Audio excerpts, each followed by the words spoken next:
The worst pain isn't physical.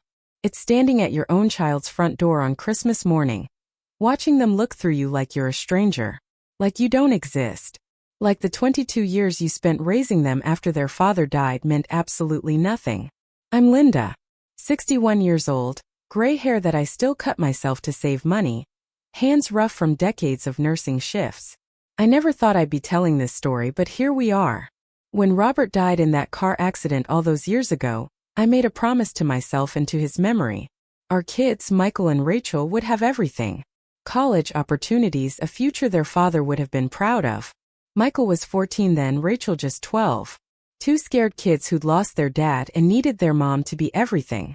So I became everything. I sold our beautiful house in the suburbs and moved us to a tiny apartment near the hospital where I worked. I picked up every extra shift available, sometimes working 16-hour days just to keep us afloat. When Michael wanted to join the debate team, I found the money for tournaments. When Rachel dreamed of piano lessons, I worked holiday shifts to pay for them. The years blurred together. High school graduations, college applications, late-night phone calls when they were homesick. I sent care packages filled with their favorite cookies, helped them with student loan paperwork, celebrated every achievement from hundreds of miles away. Michael graduated from Boston University with a business degree and married his college girlfriend, Jessica. Rachel finished her marketing degree in Chicago and landed a great job right after graduation. I was proud. Exhausted but proud. But somewhere along the way the calls became shorter. The visits became rarer. Birthday cards arrived late, if at all. When I tried to plan visits, there was always something else happening. Work conferences, couples trips, friends' weddings. Always something more important than spending time with mom. That's when the monthly checks started. 3 years ago, Michael called me crying. Jessica was pregnant with their second child and money was tight. The mortgage on their Boston house was crushing them, and daycare costs were astronomical. Could I help just temporarily? Of course I could help. I've been helping my whole life. What started as $500 a month became $800, then $1,000. Rachel called 6 months later with her own crisis. Her boyfriend Daniel had proposed, but the wedding costs were overwhelming. Could I contribute to help them start their lives together? Another $1,000 a month. Then came the request for help with car payments, medical bills, home repairs.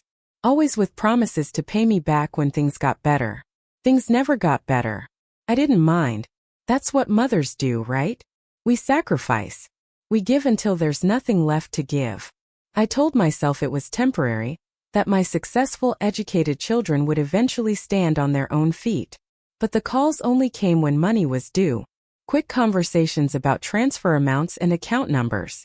No real talk about their lives, their hopes, their struggles beyond the financial ones. I became a bank with a heartbeat, nothing more. This past December, something inside me shifted. Maybe it was turning 61 and realizing my retirement account was nearly empty. Maybe it was spending another birthday alone, while my children posted photos of elaborate date nights and weekend getaways on social media. Or maybe I just got tired of being invisible except when needed as an ATM. I wanted to see my grandchildren. Emma was 7 now, little James was 4. And I'd only met them a handful of times. Rachel and Daniel were expecting their first baby in the spring. I was going to be a grandmother again, and I wanted to be part of these children's lives, not just a name on birthday cards. I called Michael in early December, my heart racing like I was asking for a favor instead of offering one. Mom! His voice sounded distracted like always. I could hear office noise in the background. Hi, sweetheart. I hope I'm not interrupting anything important. Just finishing up some reports. What's going on? The transfer went through this morning, right? Of course that's what he thought I was calling about. The money? Yes, that's fine. I was actually calling about Christmas. I was hoping I could come visit this year. I'd love to see the kids open their presents, maybe help with dinner. Silence. Then the sound of a door closing. Christmas. His voice was quieter now, more careful. That's complicated, Mom. Jessica's parents are coming from Seattle, and the house is going to be pretty full. I could stay at a hotel, I offered quickly. I wouldn't be in the way. I just want to spend time with family. Let me talk to Jessica and see what we can work out. But he never called back. A week passed. Then 2. When I finally called again, it went straight to voicemail. I left a careful, measured message asking about Christmas plans and suggesting some hotels nearby that looked reasonable. 3 days later, I got a text. Christmas works. Come for dinner at 2. Guest room is ready. I was so happy I nearly cried. I booked my flight immediately, spent way too much money on gifts for Emma and James, and even bought myself a new dress for the occasion. Deep green with tiny silver threads that caught the light. I wanted to look nice for the family photos I was sure we'd take. The flight to Boston was delayed, but I didn't care. The taxi ride through the snowy suburbs felt magical. Michael had done well for himself. The neighborhood was beautiful, with huge houses and perfectly maintained lawns covered in fresh snow. Christmas lights twinkled from every rooftop. I stood at his front door at exactly 2 p.m. on Christmas Day. My arms full of carefully wrapped presents, my heart full of hope. Through the frosted glass I could see movement, hear laughter and Christmas music. My family was in there celebrating and I was finally going to be part of it. I rang the doorbell and smoothed down my coat, suddenly nervous. The door opened and there was Michael. Taller than I remembered. His dark hair showing gray at the temples just like his father's had. For a moment, he looked genuinely surprised to see me. Mom. The word came out flat, almost confused. You're early. The flight got in ahead of schedule, I said, smiling despite the coolness in his voice. I couldn't wait to see everyone. But he didn't step aside to let me in. Behind him, I could hear Emma's laugh, Jessica's voice calling out instructions for something in the kitchen. My granddaughter was so close I could almost touch her. We weren't expecting you until tomorrow, Michael said, shifting his position to block the doorway more completely. Confusion washed over me like cold water. Your text said Christmas dinner at 2. Today is Christmas. I meant tomorrow. Christmas dinner is tomorrow. His voice had an edge now, impatient. Today is just immediate family. Jessica's parents are here, and we're keeping things low-key. Immediate family. The words hit like a slap. I was his mother, the woman who'd raised him alone after his father died, who'd worked herself to exhaustion to give him opportunities. But I wasn't immediate family. That's okay, I managed, my voice surprisingly steady. I can come back tomorrow. Could you just point me toward my hotel? You mentioned the guest room was ready. Something flickered across his face. Guilt, maybe. The guest room isn't actually ready. We thought you were coming tomorrow, remember? There's a holiday in about 20 minutes from here. I can call and see if they have availability. I stood there in the cold, suitcase at my side, wrapped presents weighing down my arms. This wasn't how I'd imagined this moment. This wasn't how Christmas was supposed to feel. Who's at the door, Daddy? A small voice called from inside the house. Michael turned slightly, his voice taking on a different tone entirely. Nobody, sweetheart. Just go back to Grandma and Grandpa in the living room. Nobody. That's what I was to my own son. Nobody. I took a step back, dignity the only thing keeping me upright. Don't worry about the hotel. I'll figure something out. Mom, look. Merry Christmas, Michael. Give the children my love. I turned and walked away, my suitcase wheels catching in the snow. Those expensive presents feeling heavier with every step. I didn't look back. Not even when I heard the door close behind me. I made it to the corner before the tears started, hot against my frozen cheeks. I found a bus stop bench and sat down, still clutching my purse with white knuckles. The snow was falling harder now, and the street was getting dark. Christmas lights twinkled mockingly from every house except the one I'd just left. That's when I decided I wasn't going to a hotel. I was going to come back tomorrow just like Michael said. Maybe there really had been a misunderstanding. Maybe tomorrow would be different. Maybe I'd been too sensitive, too hopeful. I was wrong about that too. The next day, I stood at the same door at 1:45 p.m., 15 minutes early this time. I'd spent the night in that Holiday Inn room, staring at the ceiling and telling myself that families have misunderstandings, that love finds a way, that my son would apologize, and we'd laugh about the confusion. I was wearing my new green dress and carrying those same carefully wrapped presents. Through the window I could see the Christmas tree, beautifully decorated and surrounded by gifts. The dining room table was set for what looked like 8 people.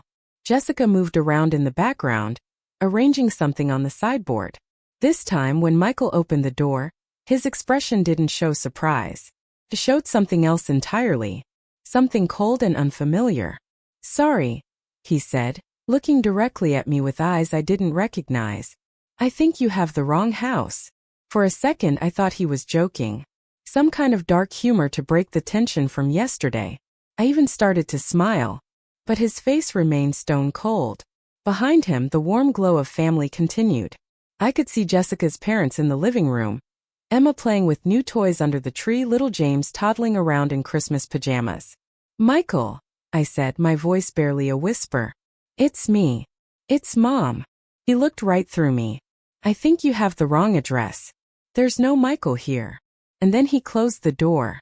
I stood there frozen as the world seemed to tilt sideways. This couldn't be happening. Not to me. Not after everything I'd sacrificed, everything I'd given up. Not after 22 years of putting them first. I was halfway back to the street when my phone rang. Michael's name on the screen made hope flutter in my chest one more time. "Mom." His voice was different now. Casual, almost amused. "Sorry about that. Jessica's parents are really traditional, and they don't know about our financial arrangement. We're trying to keep things peaceful." Financial arrangement. The words felt foreign in my mouth when I repeated them. "Yeah, the monthly help you give us. Look, why don't you head back to your hotel? I'll call you later when things settle down." "I don't have a hotel, Michael. I came here to spend Christmas with my family." He sighed, and the sound scraped against every nerve I had. "Mom, I can't deal with this right now. Just give us some space, okay? We'll sort this out later." "I don't understand," I whispered. "What did I do wrong?" "Nothing, it's just, look, I have to go. Dinner's getting cold." "Michael, please. Just relax, Mom. We'll talk soon." I was about to hang up when I heard it.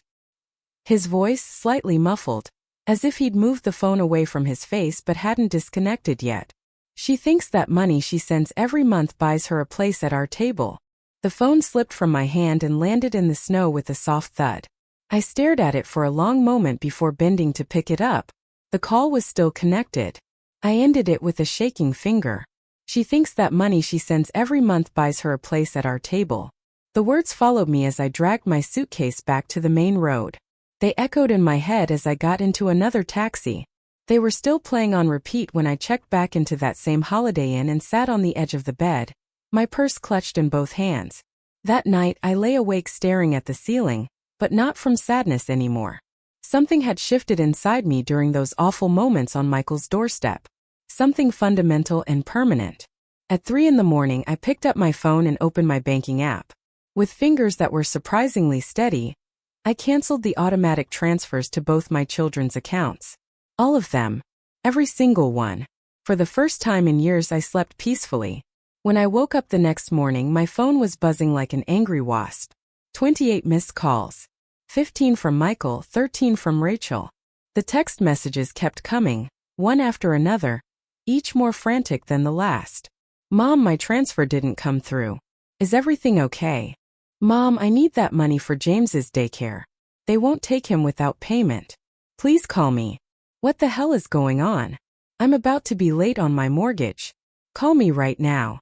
I scrolled through them all, feeling strangely detached, like I was reading someone else's messages. Then I turned off my phone completely, set it on the nightstand, and went to take the longest, hottest shower of my life. Standing under that steaming water, I felt something I hadn't experienced in decades. Relief. Pure, overwhelming relief. Like I'd been holding my breath for 20 years and could finally exhale. I got dressed slowly, carefully, applied my makeup with steady hands, styled my gray hair the way I liked it, not worrying about what anyone else would think. In the mirror, I looked different somehow. Lighter. The constant worry lines around my eyes seemed less deep. Downstairs at the hotel restaurant, I ordered a real breakfast. Not the toast and coffee I usually grab between shifts, but eggs Benedict and fresh fruit and orange juice. When was the last time I treated myself to something nice? I couldn't remember. That's when I pulled out my tablet and did something I'd been dreaming about for years, but never allowed myself to consider. I started looking at travel websites. Thailand had always fascinated me. The temples, the markets, the warm weather. I'd seen pictures in magazines and thought how wonderful it would be to visit someday. But there was always a reason not to go. The kids might need something. The money could help them instead. It wasn't safe for a woman my age to travel alone. All excuses. All ways I'd kept myself small and contained and available. Now, sitting in that hotel restaurant with my phone turned off and my automatic transfers canceled, I booked a one-way ticket to Bangkok. Departing in 3 days. First class because why not? It was my money after all. The excitement that rushed through me was so foreign, I almost didn't recognize it. When had I last felt excited about anything besides my children's achievements? My phone stayed off for the rest of the day. I spent the afternoon walking around downtown Boston, looking in shop windows, sitting in coffee shops, just existing without anyone needing anything from me. It was incredible. That evening, I finally turned my phone back on. 56 missed calls now. The voicemails were getting desperate. Mom, this isn't funny anymore. I have bills due. Call me back immediately. I don't know what game you're playing, but I need that money. Daniel's commission was smaller this month and we're counting on your help. Fine, don't call me back. But when Jessica's parents ask why we can't afford Christmas gifts for the kids, I'll make sure they know exactly why. I deleted them all without listening to the rest. The calls kept coming. Every few minutes, my phone would light up with Michael or Rachel's name. I let them all go to voicemail. There was something peaceful about watching their names appear and disappear without the obligation to answer. Finally, Rachel called from a different number. I almost didn't pick up, but curiosity got the better of me. Mom, thank God. What is going on? Michael said you canceled all the transfers. Please tell me that's not true. Her voice was tight with panic, nothing like the casual tone she usually used when we talked. Hello, Rachel, I said calmly. I hope you're having a nice day after Christmas. Don't play games with me. Did you cancel the money or not? No greeting. No asking how I was. Just straight to what she needed from me. I've decided to stop the monthly transfers, yes. Silence. Then a choking sound. You've what? You can't do that. I'm pregnant. We're counting on that money for the baby's room. I'm sorry to hear you'll need to adjust your budget, I said, taking a sip of the coffee I'd ordered from room service. I'm sure you and Daniel can figure something out. This is about Michael, isn't it? He told me what happened at Christmas. It was just a misunderstanding, Mom. You're being ridiculous. This isn't about Michael. This is about me finally understanding my worth. She laughed, but it wasn't a happy sound. Your worth? Mom, you're 61 years old. This isn't the time for some midlife crisis. The comment should have stung. A few days ago, it would have sent me into a spiral of self-doubt. Now it just confirmed what I already knew. I'm 61, Rachel, not dead. And I've spent long enough putting my life on hold. So that's it? You're just cutting us off because your feelings got hurt? Real mature, Mom. I closed my eyes and took a deep breath. I've been giving you both over $1,000 each month for 3 years. That's plenty of time to become independent adults. We are independent, she snapped. But things are tight right now with the baby coming and Daniel's income being inconsistent. Then maybe it's time to make some hard choices. Downsize your apartment. Pick up extra work. Clip coupons. The same things I did when your father died and I had 2 teenagers to support. I can't believe you're doing this, Rachel's voice cracked. After everything we've been through as a family. That's just it, Rachel. We haven't been a family for a long time.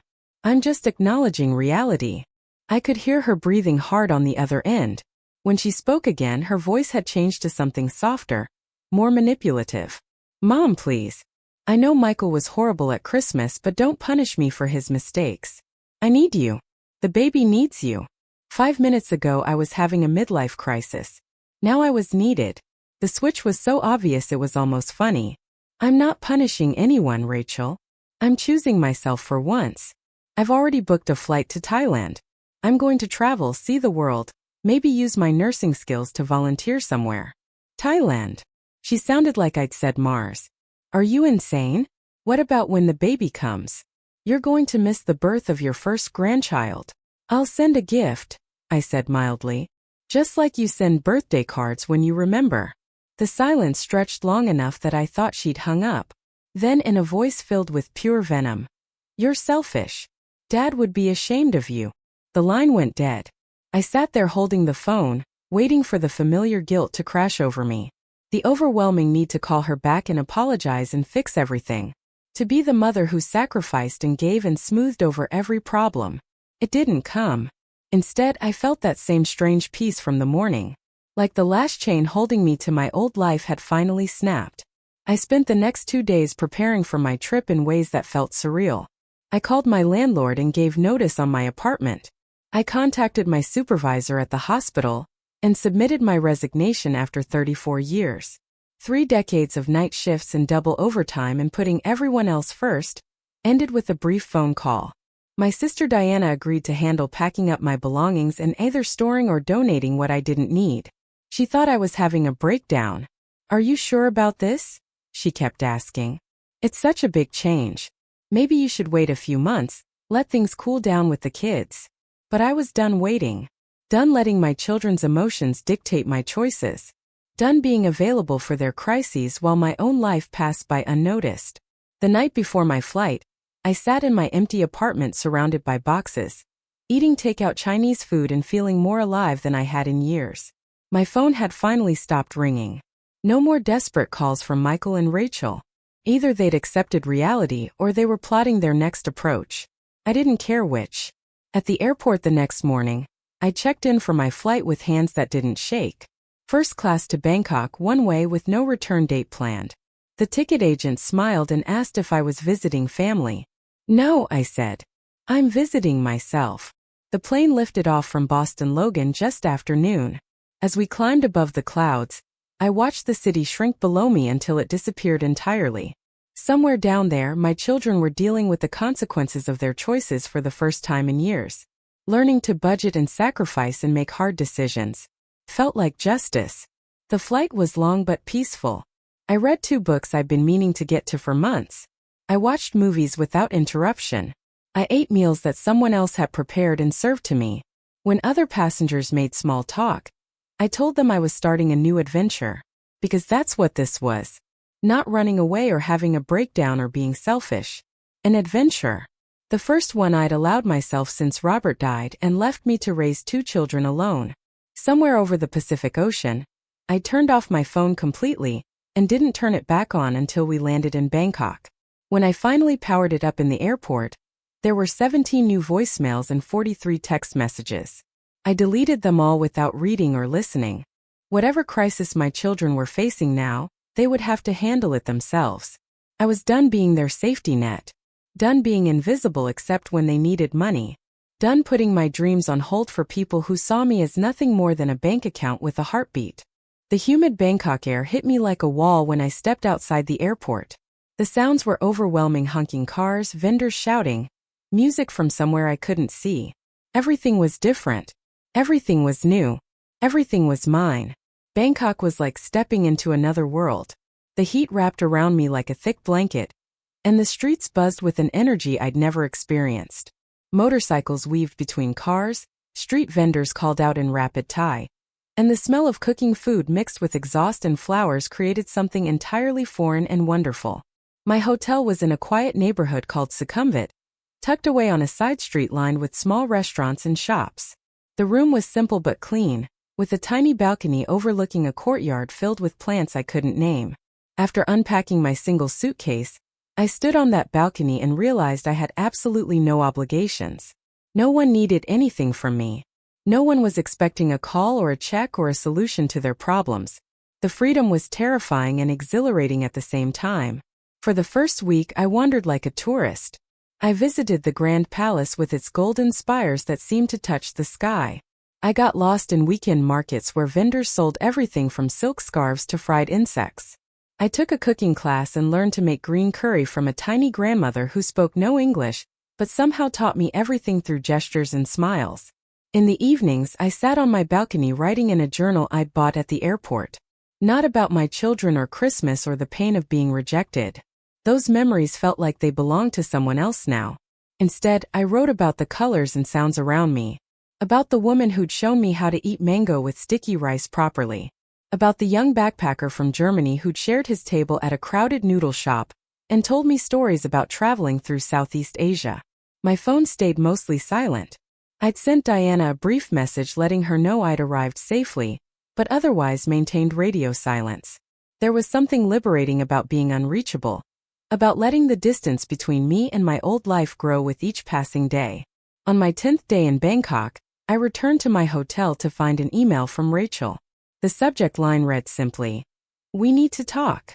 I stared at the notification for a long moment, then opened it while sitting on my bed with my shoes kicked off. "Mom, it's been almost 2 weeks since you disappeared on this ridiculous adventure. Michael told me about your conversation before you left. I think you're being incredibly selfish and short-sighted, but apparently that's nothing new. What is new is that my doctor is concerned about my blood pressure.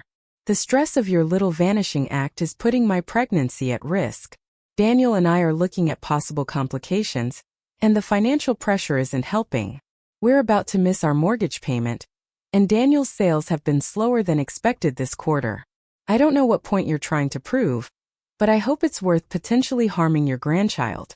If something happens to this baby because of the stress you've caused, I will never forgive you. We need the help you promised us. We've structured our entire lives around it. You can't just change the rules without warning. If you have any love left for this family, you'll stop this selfish nonsense and come home. Rachel." I read it twice, studying the careful mix of guilt, accusation, and threats. Classic Rachel. Even as a teenager, she'd been a master at emotional manipulation. A failed test wasn't her fault, it was the teacher's. Missing curfew wasn't rebellion. It was because her friend desperately needed her. There was always someone else to blame, always a reason the rules shouldn't apply to her. Now my unborn grandchild had become the latest weapon in her arsenal. I walked to my balcony and looked out at the Bangkok skyline. The old me would have been on the next flight home, panicked and apologetic and ready to resume my role as the family bank.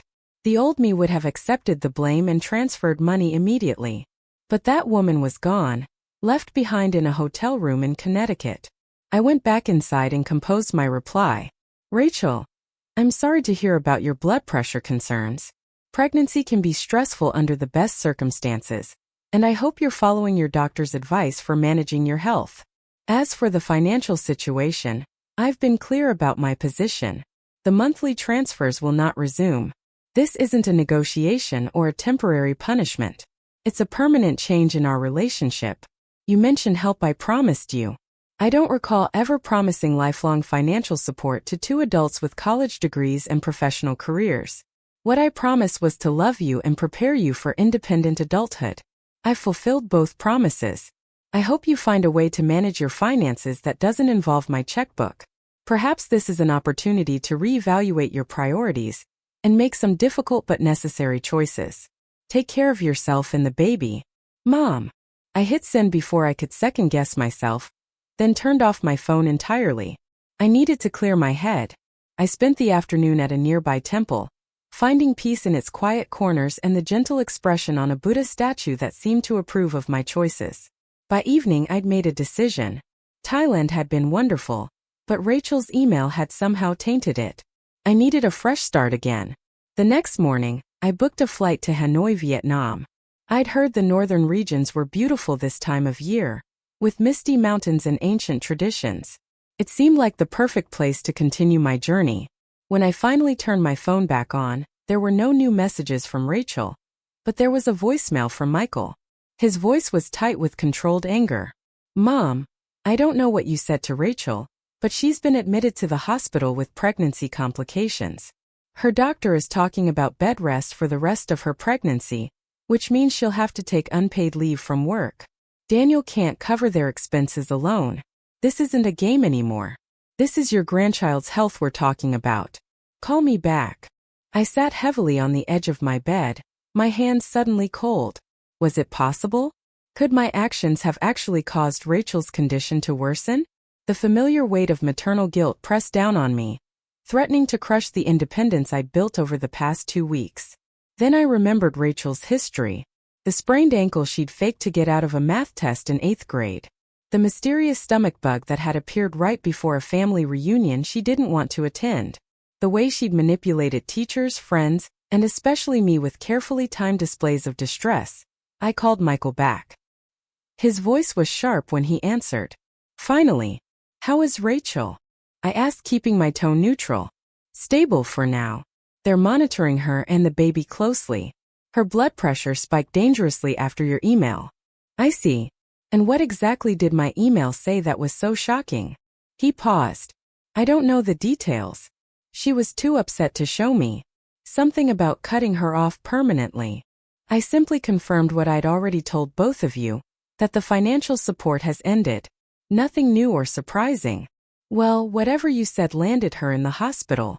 Are you happy now? The accusation hung between us, separated by thousands of miles but connected by the same old patterns of guilt and obligation. No, Michael. I'm not happy that Rachel is in the hospital, but I'm also not responsible for her medical condition. Pregnant women have high blood pressure for many reasons. You're unbelievable, he muttered. Your daughter is in the hospital, possibly facing a high-risk pregnancy, and you're in Thailand playing tourist and making excuses. I'm not making excuses. I'm stating facts. But since you brought it up, yes, I am in Thailand. I'm living my life for the first time in decades after putting everyone else first. At what cost? Your family. Your grandchildren. My family exists whether I fund them or not. And my grandchildren will know me as a person, not a checkbook, or they won't know me at all. That's up to you and Rachel now. There was a long silence. Then, in a voice so quiet I had to strain to hear it, I need $10,000. The bluntness of the request actually made me laugh. Excuse me. For Rachel's medical bills. To cover her leave from work. To keep them from losing their house. 10,000. Call it a loan if that makes you feel better. No. What? No. Not 10,000, not $10. I'm not sending any money, Michael. Then you're condemning your daughter and grandchild to financial ruin, he said bitterly. I hope your temples and street food are worth it. The line went dead before I could respond. I sat motionless for several minutes, phone still pressed to my ear. The familiar guilt whispered that a good mother would help, would sacrifice, would put her children first. But another voice, stronger and clearer, reminded me that I had helped for years. I had sacrificed my retirement, my dreams, my self-respect. I had put them first at the expense of everything else. And where had it gotten me? Standing on a doorstep on Christmas Day, being told I was at the wrong house. I set the phone down and walked back to my balcony. The sun was setting over Bangkok, painting the sky in shades of orange and pink. Tomorrow I would visit the floating markets one last time. The day after I'd fly to Vietnam. In 3 days I'd be in a completely different country, continuing a journey that had no fixed end point. Whatever happened with Rachel's pregnancy, whatever financial struggles my children faced without my support, those were their stories now. Not mine. For the first time in decades I was writing my own story.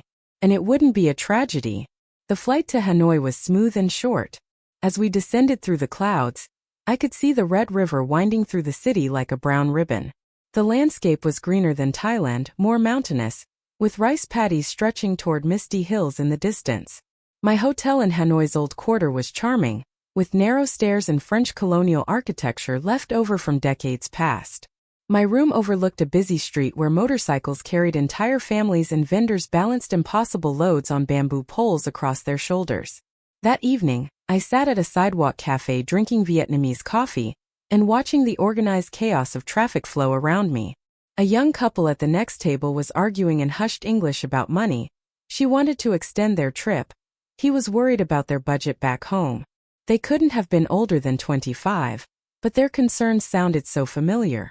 I wanted to tell them that money problems work themselves out, but family problems sometimes don't. That they should worry less about their bank account and more about how they treated each other. Instead, I paid my bill and walked back to my hotel through streets that smelled of pho and blooming flowers. My phone buzzed with another email as I was getting ready for bed. This one was from an address I didn't recognize, with the subject line from Daniel, Rachel's husband. I almost deleted it without reading. Then curiosity got the better of me. Linda, I'm writing without Rachel's knowledge.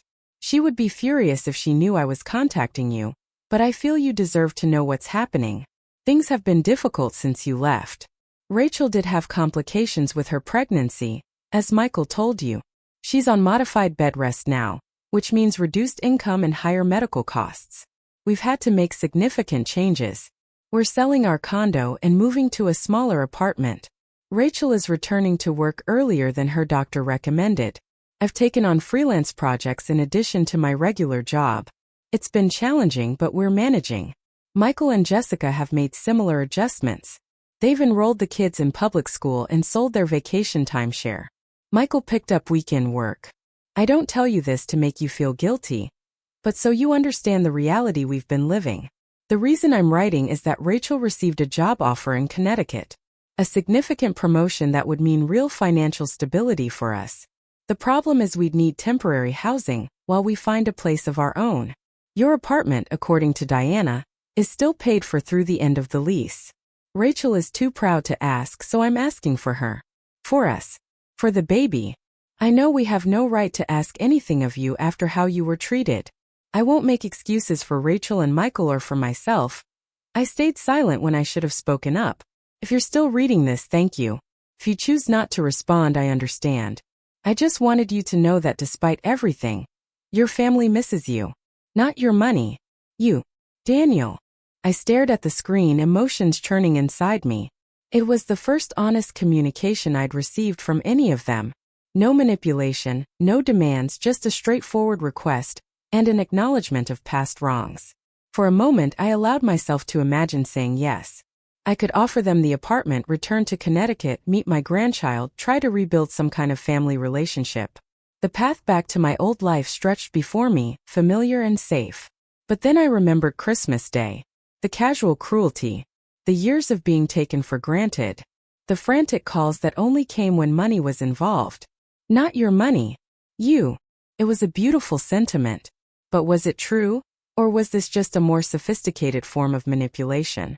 I closed the email without responding and went to bed. Some decisions needed time and distance to become clear.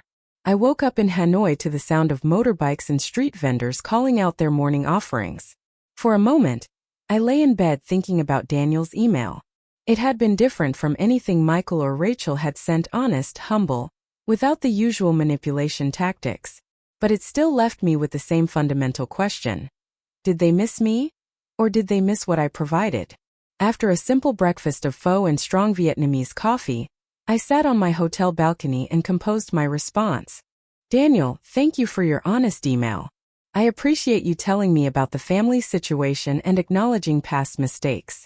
I'm sorry Rachel had complications with her pregnancy, and that you've both had to make difficult adjustments. The same goes for Michael and his family. These are hard lessons but necessary ones. Regarding the apartment, it's paid through the end of August, after which Diana will handle closing the lease. You and Rachel are welcome to use it until then, with the understanding that this is temporary and not a return to financial support. Diana has a key and can arrange everything. Please understand that this gesture doesn't erase the past or change my decision to live my own life. I won't be returning to Connecticut anytime soon. My journey has become more than a reaction to Christmas Day. It's about reclaiming myself after decades of putting everyone else first. As for meeting the baby, perhaps someday, but not now. Not like this. When and if we reconnect, it needs to be based on mutual respect and genuine affection, not necessity or convenience. I wish you, Rachel, and the baby well. Linda. I hit send, then packed my bags. My flight to Japan left that afternoon. The next destination in a journey that had no fixed endpoint. 3 days later, I received a brief reply from Daniel thanking me for the apartment and including a photo of my granddaughter without comment. She was beautiful, with Rachel's delicate features and a shock of dark hair that reminded me of her grandfather. I saved the photo but didn't respond immediately. That night, I called Diana from my hotel room in Tokyo. They're really struggling, aren't they? I asked after we'd caught up on her life with Gerald. Yes, she said simply. But they're figuring it out. Rachel's job offer is real good pay, better benefits. Michael's taken a financial planning course, if you can believe it. Apparently he's become quite the budgeting expert. I laughed softly. Better late than never, I suppose. Are you having second thoughts? She asked carefully. About the money? No. About cutting them off completely? Sometimes. I look at that photo of the baby and wonder if I'm punishing an innocent child for her parents' mistakes. You're not punishing anyone, Linda. You're living your life. There's a difference. Is there? Sometimes it feels like a very fine line.